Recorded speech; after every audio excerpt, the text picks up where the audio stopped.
All right, let's dive in.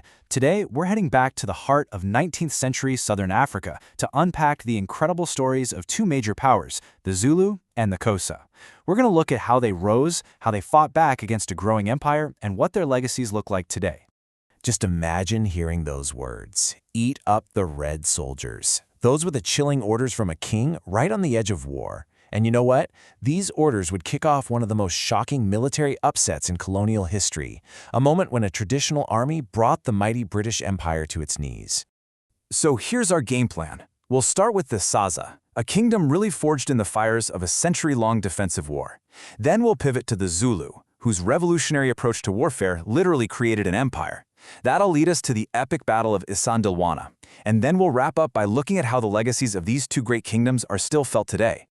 Okay, let's set the scene. We're in the 19th century in southern Africa, and things are, well, they're turbulent. This was a time of huge change. You have these powerful African kingdoms that aren't just sitting back, they are actively shaping their own futures, all while European colonial powers are pushing in from the coast. It's a real collision of worlds.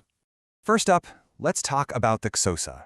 Their story is one of just unbelievable resilience.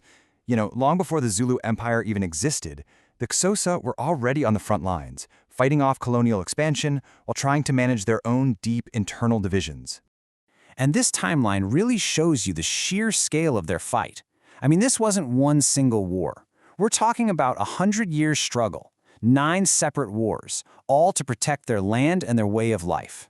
It all started with clashes over land and cattle, but once the British Empire showed up in 1806, things escalated dramatically, all the way to the final annexation of their territory. But here's the thing, the Xhosa's fight wasn't just against outsiders. To really get what was going on, you have to look inside the kingdom. Centuries before, a great king named Chawe had unified the Xhosa people.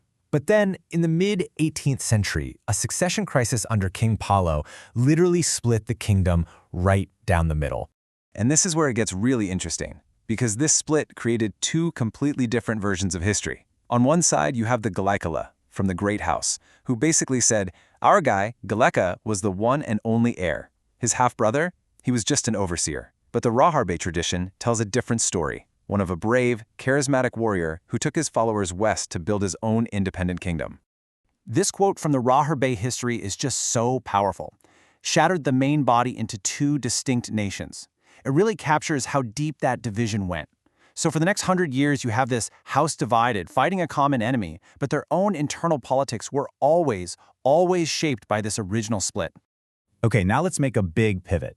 Because if the Xhosa story is one of long, grinding defense, the Zulu story is one of explosive, revolutionary offense. In just a few years, they went from being a pretty small clan to the absolute military superpower of the entire region. And the architect of this empire was Shaka Zulu. His early life was anything but glamorous. He was an outcast, exiled with his mother. But as a warrior, he was a pure genius. It was that military brilliance that let him not only take control of the Zulu, but absorb a whole bunch of other groups into his powerful new kingdom. So how did he do it? Shaka didn't just win battles, he completely changed the rules of war. First, he ditched the long, flimsy throwing spear and replaced it with a short, broad-bladed stabbing spear, the iklwa, perfect for close combat. Second, he created the Amabutho system, which was basically a professional army. Young men's loyalty was no longer to their local clan, it was to the king, to him. And third, he perfected that absolutely devastating horns of the bull tactic. The ripple effect of this revolution was just immense. It's known as the Mfecane, or the crushing. Shaka's conquest set off this chain reaction of violence and migration across southern Africa. Entire regions were depopulated, and new states were formed by refugees just trying to survive. The whole political map of the region was redrawn. Okay, so now let's see how this all came together. We're going to look at the Battle of Isandlwana. This was the ultimate demonstration of Shaka's military machine, and it was used with deadly effect decades after he was gone. To get why the Zulu won, you have to understand this tactic. The horns of the bull wasn't some chaotic mob rushing forward. It was a brilliant, highly disciplined maneuver. You had the chest, the isifuba, made of veteran warriors who would hit the enemy head-on and pin them down. Meanwhile, the younger, faster horns, the izimpando, would sweep around the sides to completely surround them. And all the while, The loins, the umbula, were held in reserve, ready to be thrown in wherever they were needed most. So on that day, a Zulu army, an impi of around 20,000 warriors who had marched for days in total silence, achieved complete tactical surprise against the main column of the invading British army. I mean, just look at this matchup. On paper, it looks almost ridiculous, right? You've got iron spears and cowhide shields going up against the latest Martini Henry rifles and artillery. The British were so fatally overconfident, they didn't even bother to properly fortify their camp. And that was a catastrophic mistake. The Zulu commanders just executed their plan with breathtaking speed and precision. Picture it. These horns are moving at a steady jog, stretching out across a 5-mile front, and they just swallow the entire British position, enveloping them completely before they can even form a proper defense. And here is the absolutely crucial part. The Zulu didn't advance in dense clumps. They spread out, which minimized their casualties from the rifle fire. Once they closed that distance and got inside the British lines, the rifles were basically useless. It became a hand-to-hand fight, and that's where those short stabbing spears were just devastating. The result? The single worst defeat a modern British army had ever suffered against an indigenous force. Now, even with these incredible victories, both the Zulu and Xhosa kingdoms would ultimately lose their full independence to the sheer might of the British Empire.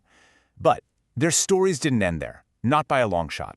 In fact, their royal families and their national identities are woven right into the fabric of modern South Africa. And this chart just shows that remarkable continuity for the Zulu. The monarchy is an unbroken line. King Cetshwayo, the victor of Isandlwana, is the direct ancestor of the current Zulu king, uZulu Xhosa. The line that began with Shaka endures.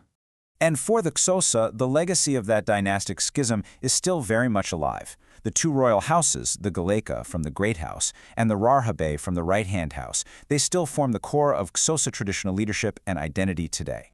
Which leaves us with this final thought, right? The histories of the Zulu and Xhosa are so much more than just stories about war.